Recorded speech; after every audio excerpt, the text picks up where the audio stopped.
E aí, pessoal, bem-vindos à nossa análise visual de hoje. A gente vai transformar uns insights brilhantes de um advogado especialista em julgamentos num verdadeiro manual prático para dominar a comunicação no dia a dia. Olha só, baseado nas táticas do Jefferson Fisher, que é um advogado de quinta geração especialista em resolver conflitos, a gente vai explorar um método que simplesmente muda o jogo na hora daquelas interações mais difíceis. Então, bora direto ao ponto. Para começar, pensem comigo numa pergunta bem contraintuitiva. O que é que realmente precisa acontecer para a gente sair ganhando de uma daquelas discussões super acaloradas? A nossa intuição humana grita que a gente tem que ter os melhores fatos, falar mais alto ou simplesmente esmagar outra pessoa com pura lógica, né? Mas a realidade da comunicação eficaz mostra um caminho bem diferente. E essa resposta quebra totalmente as expectativas logo de cara. Ela revela que priorizar o estar certo muitas vezes custa a própria conexão. Porque pensa bem, quando o único objetivo é provar que a outra pessoa está errada, a gente pode até ganhar a tal da discussão no argumento, claro, mas o grande prêmio costuma ser aquele silêncio super constrangedor e a obrigação de dar o braço a torcer depois. A verdadeira resolução vem de tentar desvendar o problema juntos e não de nocautear a outra pessoa. Com essa mentalidade em mente, vou dar uma passadinha rápida na nossa pauta. Hoje a gente vai cobrir o poder oculto das palavras, o passo 1, que é manter o controle, o passo 2, projetando confiança, o passo 3, sobre criar conexão e, para fechar, dominando conversas difíceis.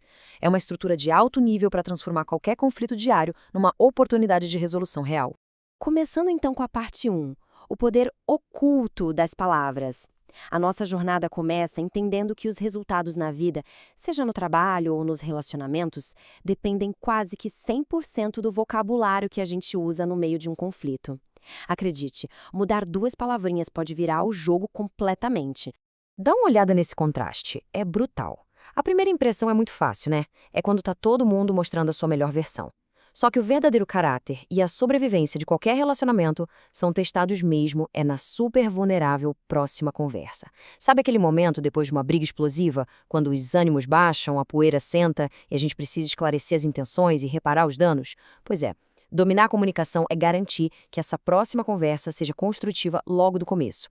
E para conseguir navegar nesses momentos de alta tensão sem perder a cabeça, a gente pode adotar um manual prático de 3 passos. A coisa toda flui assim. Começa com controle, avança para a confiança e termina lá na conexão. Vamos destrinchar cada um deles para ver como colocar isso na prática. Bom, entrando na parte 2. Passo 1. Mantenha o controle. Esse pilar aqui é sobre a gente governar a nossa própria biologia antes mesmo de soltar uma única sílaba. O que acontece é que, na hora de uma discordância, a nossa reação fisiológica natural é o famoso instinto de lutar ou fugir. Para não deixar esses instintos primatas sequestrarem a nossa lógica, tem uma técnica maravilhosa que é simplesmente dar uma respiração conversacional. Aquela pausa leve e silenciosa antes de abrir a boca. Isso mostra para quem está falando que a gente realmente ouviu. E, além disso, desacelerar de propósito o ritmo da nossa fala é genial, porque a gente não demonstra ansiedade e, de quebra, projeta um controle emocional inabalável, deixando claro que ninguém ali tem o poder de apertar um botão e nos tirar do sério. Certo, seguindo para a parte 3, passo 2, projete confiança. E olha, confiança não é um passe de mágica que cai do céu, tá? Ela é o resultado puramente direto de usar as frases certas. A confiança genuína age em silêncio. Quem está seguro não fica tentando provar nada. Repararam como simplesmente tirar uma palavra de preenchimento, tipo aquele só ou apenas, já muda a frase da água para o vinho?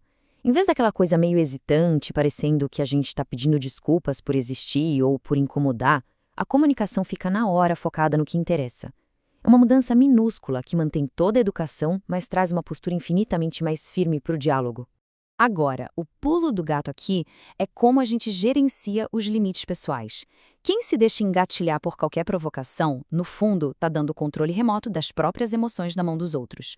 O conselho de ouro do especialista é o seguinte: ao invés do controle remoto, entregue um manual de instruções.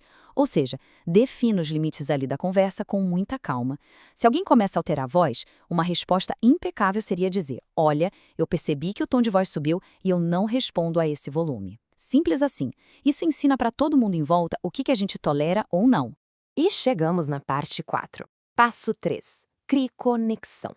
O lance aqui é perceber que conexão não significa concordar com tudo logo de cara. Trata-se de construir um entendimento mútuo. Essa estruturazinha cronológica é uma das coisas mais elegantes para desarmar a ansiedade antes de uma conversa pesada. Em vez de jogar o problema na mesa, a gente começa pontuando qual é o tópico exato. Depois, deixa super claro qual é o objetivo daquela conversa, tipo, garantir que um erro não se repita. E, por fim, pede para outra pessoa concordar com essa dinâmica. Gente, isso cria meio que um contrato invisível e pacífico antes mesmo da gente mergulhar de cabeça no problema em si. Pensem nessa analogia do copo.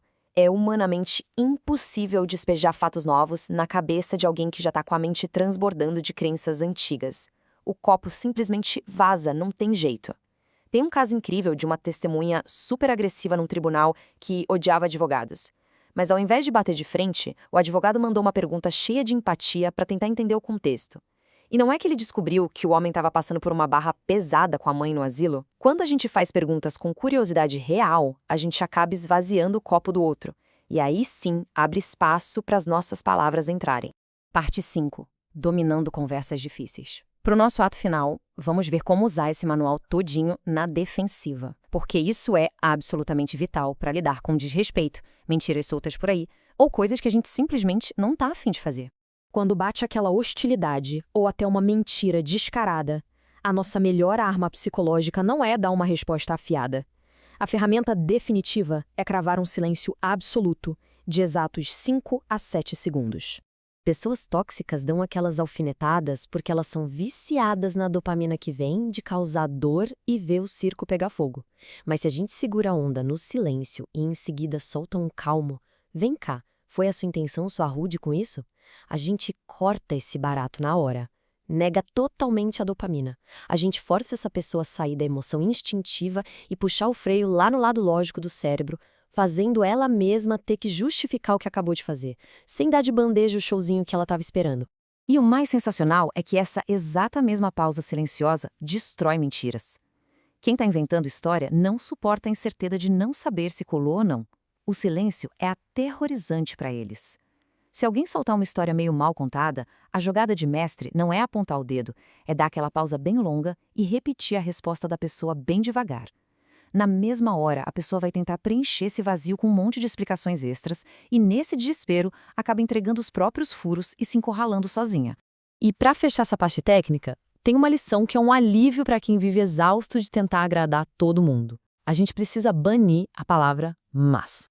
O mas é como se fosse uma borracha. Ele apaga o que veio antes e deixa tudo com cara de desculpa esfarrapada. A saída genial é juntar uma recusa direta e firme com uma dose de gratidão genuína. Não tem que ficar inventando história triste sobre falta de tempo, é só avisar com muita educação que não vai dar para participar e agradecer pelo convite com elegância. Fim de papo. Toda essa nossa análise acaba puxando uma reflexão bem mais profunda que está resumida perfeitamente nessa pergunta final. Cada conversa que a gente tem coloca à prova as nossas convicções. As palavras que a gente escolhe moldam a nossa reputação, dão o tom dos nossos relacionamentos e, o mais fascinante de tudo, ensinam as gerações mais novas que estão de olho na gente sobre como lidar com as pedras no caminho. Com esse poder gigantesco nas mãos, quais escolhas de comunicação a gente vai fazer na próxima vez que for abrir a boca? Fica aí, esse pensamento provocativo para todo mundo refletir. Um abraço e até a próxima análise.